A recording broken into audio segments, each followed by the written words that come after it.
Hi, this is Cheryl back with you from Farmhouse Frugally with What Would You Make? Oh, this month I have so many lovely items, quick and easy for the most part. I'm going to use some clay, I'm going to use some paint, I'm going to use some decoupage and just some of the items in my stash and come up with a few really beautiful fall home decor things. Cheap, cheap, cheap, in my case, mostly free. So we are going to start this with this gorgeous box that my husband brought home from the good table at our dump. Stick around and I'll tell you a little bit more about how that works. Now, I am taking a bunch of modeling clay and putting it into a pumpkin mold and just pulling that out. These big molds, you don't even need any cornstarch. And I am just going to layer two on top of each other. And I am just going to use some school glue. I have misplaced my Quick and Thick there, but school glue works fine. So I am going to let this sit overnight and probably get a little bit of cracking, but I haven't determined whether I want to paint color or whether I want to just keep it neutral. I want to keep it neutral because that's my style, but my husband thought I should probably put a little color on it, so I will. Now I'm going into my mold with the little tags here and just going to make one with cornstarch because this one's a little bit more finicky to get it out.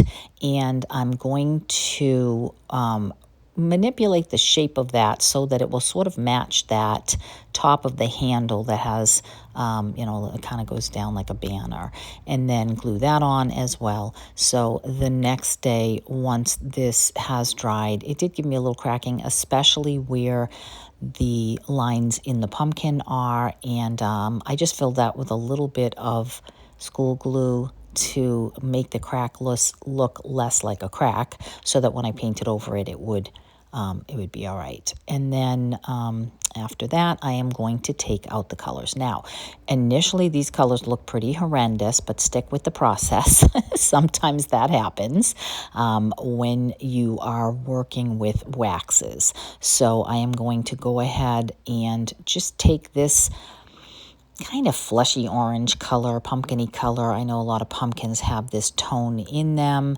and I'm going to cover the large one with that. And then I went through my stash to see what I had for a more taupe or natural color, and this, it's a little taupe, little grayish sort of color for the second pumpkin. And I'm just going to go ahead and paint that, leaving the leaves for the most part as they are, so that I can cover those in green. And then I went over the little curly Q thingies. I can just paint those in green. No need to get too crazy with that, since I'm going to be pulling out another color.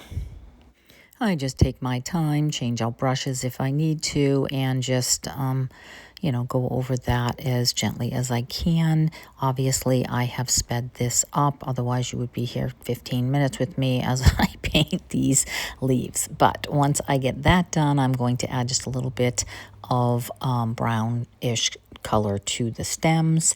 And then I am going to let these colors dry thoroughly. And again, as I said, I'm not a fan, especially once I see this finished, but I do know that sometimes that's just the way it is, because the dark wax that I plan to use, or the glaze on top, is going to make everything a little bit darker. So keep that in mind if you want to use an antiquing wax or a glaze, that it will make everything darker. So you do want to be careful to use maybe a little bit of a lighter paint color than you normally would.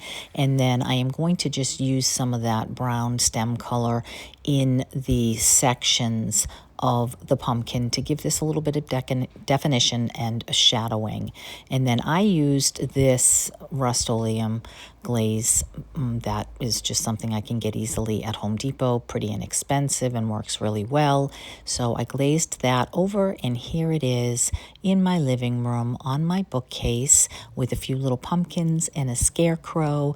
And I did press the word pumpkin with my little letters into that top label in the handle. So I thought that was cute. And the nice thing about this, I can flip it around when it's not fall, and still use it for another season. This collab is hosted monthly by Brenda and Christine, and they have a guest host. Happy Tuesday. So we will have those in the description box, their channels, as well as the playlist of everyone else who's joining in. Make sure you check that out.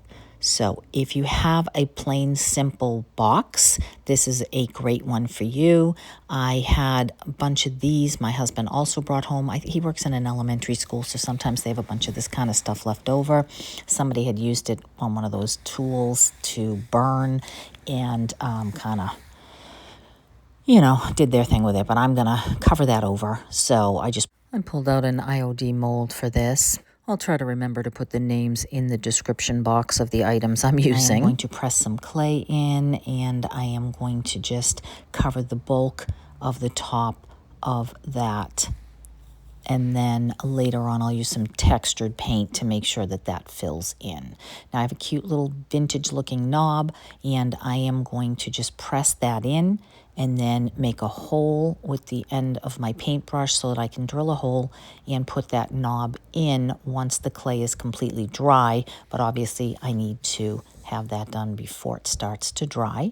And then I am using this chalk paint and giving this 1.5 coats really. One coat almost covered it, but I just kind of quickly go over it with a second coat where it needs it. Then let that dry, and that will be more of a vintage all year round kind of thing. It doesn't have to be, a pumpkin per se. I thought these are very thin, and I'm not exactly sure what I would keep in this box. It's so small. If you have any ideas, let me know. It might make a nice gift box if you were going to give somebody, a handkerchief or a necklace or something like that. But if you have any other ideas, let me know about that. I thought that this chalk paint worked really well for the stippling to go over those grooves that were left behind in the soft wood, and I did give that 2 coats and then fully covered this entire box and let this dry. Okay, back to the good table at my dump. In my town, we have a large section a little further down from the trash part of our dump where people can pull in and they can leave anything that is still good. And there are several tables, and I've done videos about this before. So if you look up Farmhouse Frugally and the word dump, you'll probably find several videos, but I videotaped for you what that looks like. Of course, it changes every Saturday, Tuesday, and Thursday because people are dropping stuff all the time, but we are then allowed to, as long as we have a dump sticker in our town, go in and take whatever we would like, leave whatever we would like there on that table. And it is really a great way to keep these items out of the landfill, to reuse items. There's a lot of wealthy people in my town, and it's crazy the kinds of things that they get rid of. And, I'm really grateful. It has basically decorated most of my house because of it, and I've certainly done most of my channel because of it. So it's been a real blessing for me. I know there are other people to pick stuff up and they sell it, and they can do whatever they want with it. I don't care. I like the fact that they're keeping it out of the landfill as well. So that is just kind of how that works. And so if you are interested in getting your town to do it, a lot of times they'd be willing, as long as people are willing to man it.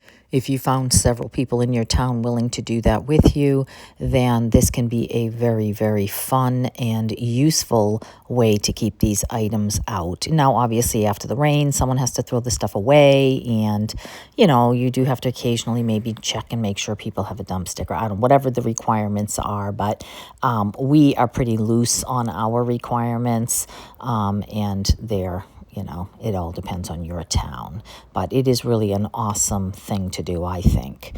Now, I ripped off the little corks that I had put on for feet. I didn't like them. Pulled out a few different things in my stash to see what I might have. I wish I had some of those little wooden snowmen. That would have been cute. You flip them upside down and they look like feet, but I didn't, so I just added some beads. This is not an expensive item, and I did not want to add any too much money in this, given that it is just not anything of terrible value, and I tend to keep things that are costly for larger items or items that I know might sell or, you know, whatever. But hey, one day maybe I'll stick something in this and just give it away.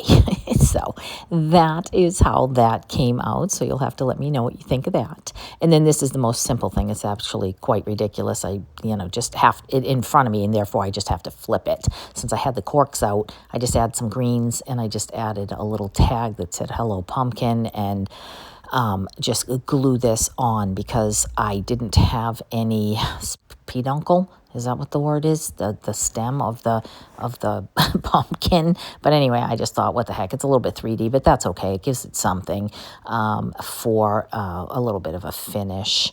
And then later on, I'll add a little more to this, but I'm going to skip over to this little piece of wood that I have in my stash, which was an embroidery hoop once upon a time, but clearly the other section was missing. No doubt the reason it was at the dump, but it doesn't really matter. So go ahead and just cut out a piece of paper with whatever design you like. I had picked up some of these postcards a while ago, maybe Timo. You can always print something for free on the graphicsfairy.com. And I am going to simply use some of the dishwasher safe Mod Podge. That works really well here. It gives it a little shine, which doesn't bother me, but it will give it a nice, good coat of that on both sides to stick right to a drop cloth. Then I'm going to go ahead and coat that over the top of it as well and let that dry. And then I am going to take the wood embroidery hoop and I'm going to use some of that antiquing glaze and just give that a stained look. Obviously my preference, I like things to be more vintage. Now, I do want to say welcome if you're new, and if you are new, I have over 600 videos, so feel free to do some binge watching when you are bored. And for those of you who have been following along with me for a while, I really appreciate that. I especially appreciate all the nice comments that I get, and if you haven't subscribed, please do. I'm trying to hit 5,000 by the end of the year, so that is much appreciated. And then here, as I'm gluing this frame onto that drop cloth, I'll cut that away and add some pretty trim that I have in my stash, and then dress this up just to give it a little bit of a fall update. This is an elastic trim with a ruffle on it, but any ruffle lacy kind of stuff would do here. And I had got a whole box of this sort of thing. Again, yes, on the good table at my dump. I'm telling you, it is crazy. Every time I say it, I hear myself say it, and I'm like, I know, it is crazy what people just leave. They're just no longer interested, or they're cleaning out grandma's attic, or whatever they're doing. They just drop all that stuff on the table. So it's very hit or miss. Sometimes you go, it's absolute garbage, and other times you go and you just can't even believe it. My daughter just got a gorgeous green velvet chair, and it matches her home perfectly, and I think it's $450 right now at Target. So good deal for her. Doesn't look like anyone ever even sat in it. So you just never know.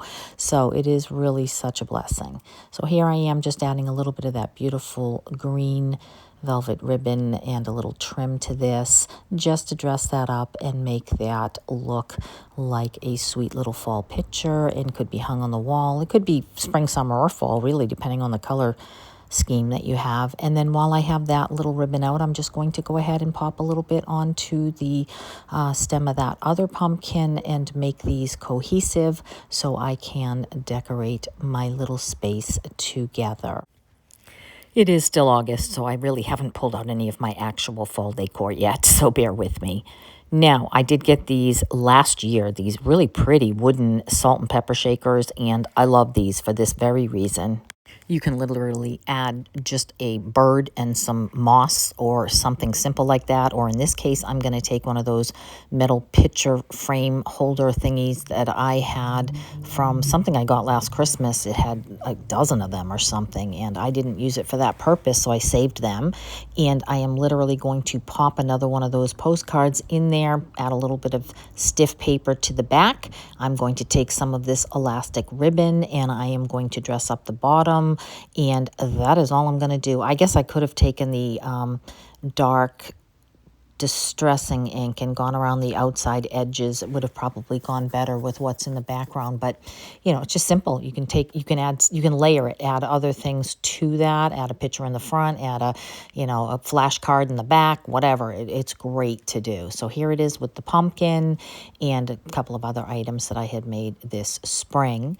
And then I'm telling you, you've got to have a couple of these little, clothespins in your stash. How easy is this? Take some of that ribbon that was left over sitting in front of me, and I'm like, okay, let me add some to some wooden pegs, because this is, after all, what wood you make. So everything I am doing, I'm trying to use wood, obviously, and I'm just going to take the last 3 pieces of scrap from what I had left over and go ahead and wrap those clothespins with that and tie that off and tie the 3 together in a little bundle. And then once I have that done, I am going to go, again, stuff is sitting right on my table right in front of me that I had pulled off. I got a new top, earlier in the year, and it came with a nice thick tag, and the tag is cream. And the right is already cut out. It's already a great color. So I'm like, you know what? That's a little plain right there. I'm going to add a little tag. So earlier, when I had ripped off a piece of the paper for one of the other items, that piece of paper is sitting in front of me, and it goes. So why not? I got the glue right in front of me. I'm going to glue it right onto that tag, and I'm going to take some Mod Podge and get that on good and tight, cover the top of it and let that dry. And then once that's dry, I'm going to take out the distressing ink and just go around the edges. And then I also decide to hit the tops of those wooden pieces, because those clothespins are brand new and they obviously look brand new, but that's up to you whether you want to distress it or not. And then that just gives it, again, another cohesive look with literally trash. I mean, in some ways, this stuff is just trash that I have sitting on my desk. Most people throw their tags away when they buy clothing. So anyway, there it is. So let me know what you think about these what would you make projects, and I would love a comment. I would love a share and a subscribe. I appreciate your stopping by, and I will see you in the next one. Take care.